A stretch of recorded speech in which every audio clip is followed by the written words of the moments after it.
Très bien YouTube. Nous sommes en Floride. Nous allons faire un petit numéro unique. Je vais faire quelques tutoriels au micro. On verra comment ça se passe. D'accord. Où est Grant? Je dois trouver Grant.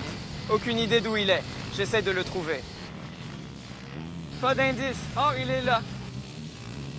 D'accord, nous y voilà, Grant. Nous allons commencer cette vidéo à partir d'ici. Sur YouTube, nous allons faire quelques tutoriels sur la façon de faire tout un tas de choses différentes et aléatoires.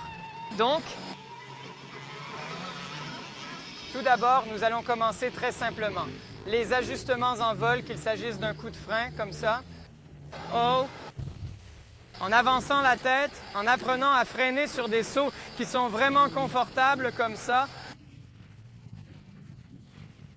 C'est le mouvement à faire avant de passer à quelque chose d'un peu plus grand. D'accord, et il y a vraiment deux choses clés dans le brake tapping. Au départ, c'est facile parce qu'on n'a pas besoin de tirer sur l'embrayage.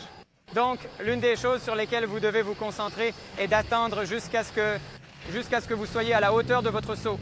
Juste comme ça. Parce que je ne savais pas si j'allais faire un long saut ou non. D'accord? Sur ces petits sauts, vous remarquerez que mes coupes de frein arrivent un peu plus tôt. Parce que ce sont de petits sauts, mais il ne faut pas le faire trop tôt. Donc, vous attendez, et puis vous tapez. Petit saut, petite attente, petit coup. C'est une compétence géniale à avoir pour que lorsque vous en avez besoin, lorsque les choses commencent à se gâter, vous puissiez faire cet ajustement en temps réel. Donc, la seule chose que vous ne voulez pas être, c'est le gars qui se fie entièrement au taraudage des freins. Comme vous pouvez le voir ici, il y a tellement d'ajustements que vous pouvez faire sans toucher aux freins arrière. Bien que vous souhaitiez acquérir cette compétence, vous ne voulez pas être obligé d'utiliser les freins arrière. Vous ne voulez pas avoir à en dépendre. Vous pouvez donc me voir en train d'avancer la tête. Regardez-moi faire le réglage sur le plus gros ici. Et en disant cela, je tape sur le frein arrière parce que j'accélère à fond et je décolle. Oups, Marguerite. D'accord, mais je vais le faire ici. L'avant du vélo est relevé, la tête en avant, le niveau est atteint. La tête en avant, le vélo se met à niveau. L'idée est de faire atterrir le pneu avant en premier du mieux que vous pouvez. D'accord. Donc, une compétence que vous voulez vraiment avoir dans votre manche, mais que vous ne voulez pas vraiment pratiquer dans une situation de haute vitesse, c'est le rebond du siège.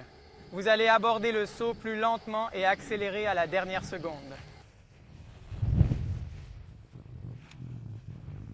Et la grande différence avec le seat bounce, c'est que vous comptez sur cette montée en puissance au décollage. Il ne faut pas s'asseoir. Si vous vous asseyez comme ça va vous envoyer dans un flip avant, comme ça. Il faut donc s'assurer d'être bien assis et neutre sur le siège.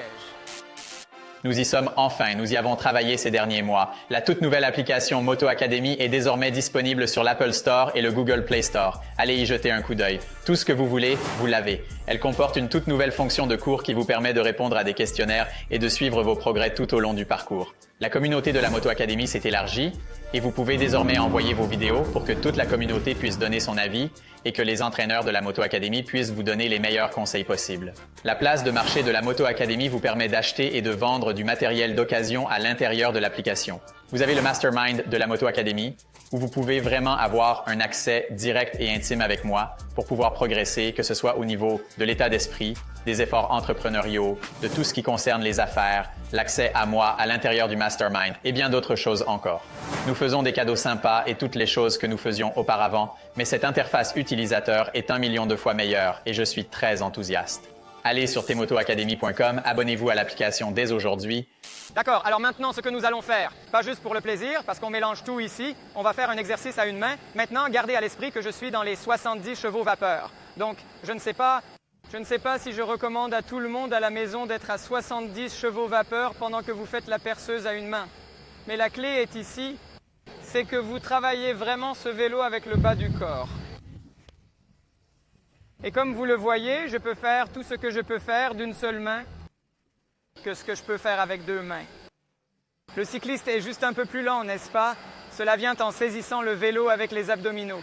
Des abdominaux serrés, des jambes fortes. Donc nous allons faire un de plus ici pour montrer ce à quoi ça ressemble avec cette main enlevée. Je peux frotter de la même façon que je le ferais, bien et lisse. J'ai des jambes solides quand j'atterris. Je resserre mes abdominaux au coin de la rue. Je peux faire la même chose en me frottant dans les airs si je veux. Tout ça avec la main en moins. C'est très simple. Ah, l'une des choses les plus importantes à savoir quand on fait des sauts, c'est comment faire un case. Il faut s'entraîner à faire un carter sur un petit saut, pas sur un saut aussi grand.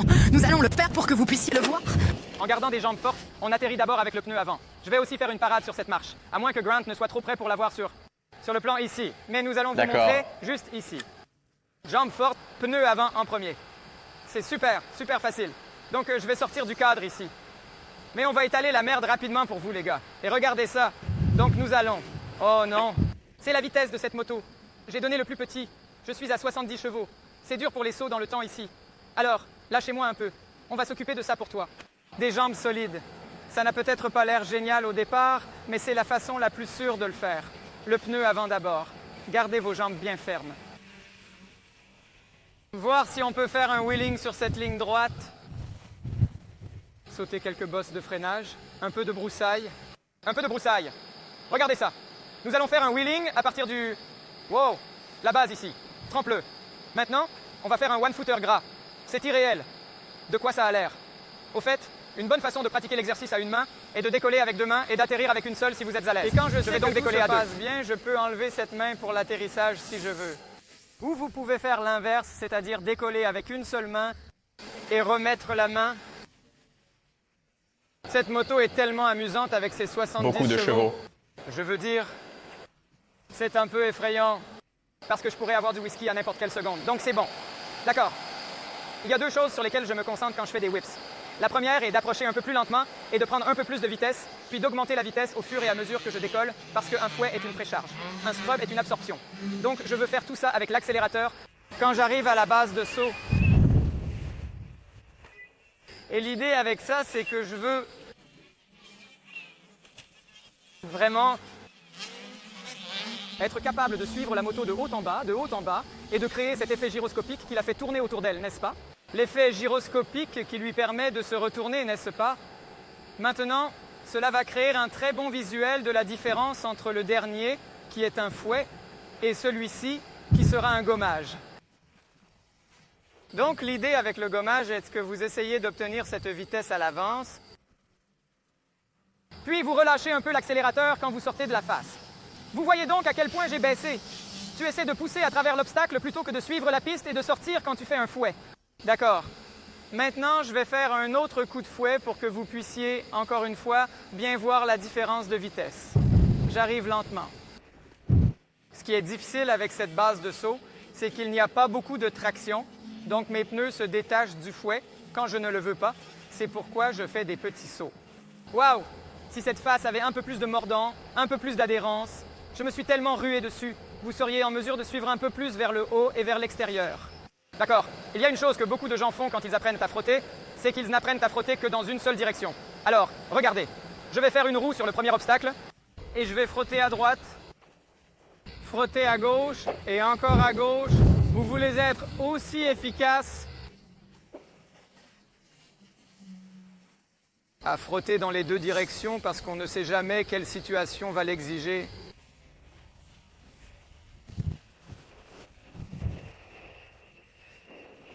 Très bien. Donc, cette piste a une très grande table à table ici, et ce qu'elle exige, c'est de frotter de manière très efficace. En fait, l'atterrissage... Je m'assois. Pourquoi est-ce que j'ai l'impression que quelque chose vient de tomber de mon vélo? Est-ce que ce son est plus fort que les autres? D'accord. Alors, regarde ça. C'est un rebond de siège assez agressif. Je vais, vraiment absorber ce saut avant qu'il ne se produise. Nous y voilà. Je l'ai eu jusqu'au bout cette fois. C'est dur. Et par ici, la main sur le frein arrière. Car je n'ai pas d'embrayage. Je n'ai pas d'embrayage, ce qui est un peu effrayant.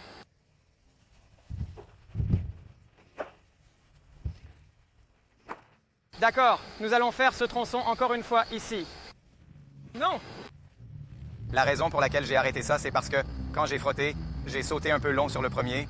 Donc je n'aurais pas eu l'entraînement dont j'avais besoin, et vous devez être capable, en tant que cavalier expérimenté, de faire ces choix. C'est bon? Ici, la chose la plus importante est d'utiliser mes chevilles pour atténuer l'impact du mieux que je peux. Dans ce virage, tout est question de stabilité, la stabilité du haut du corps. Avec les abdominaux, un peu de frottement dans le virage jaune et je le renverse. Ce virage complet après cette série de whoops, c'est super amusant, super cross-style. Je vais utiliser le frein arrière pour amorcer le virage, mais je vais l'amener avec l'accélérateur du mieux que je peux. Avec l'accélérateur du mieux que je peux? D'accord. Si vous avez regardé le Supercross de Dallas le week-end dernier, les gars étaient en train de râler dans les virages. Les virages parce que la piste était vraiment invitante. Ce qu'ils faisaient, c'est qu'ils étaient capables d'utiliser le frein arrière pendant une fraction de seconde, puis d'utiliser l'accélérateur. Wow, j'ai failli sortir de la boucle.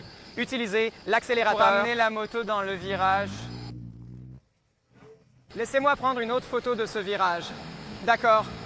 Donc nous allons faire un petit gommage.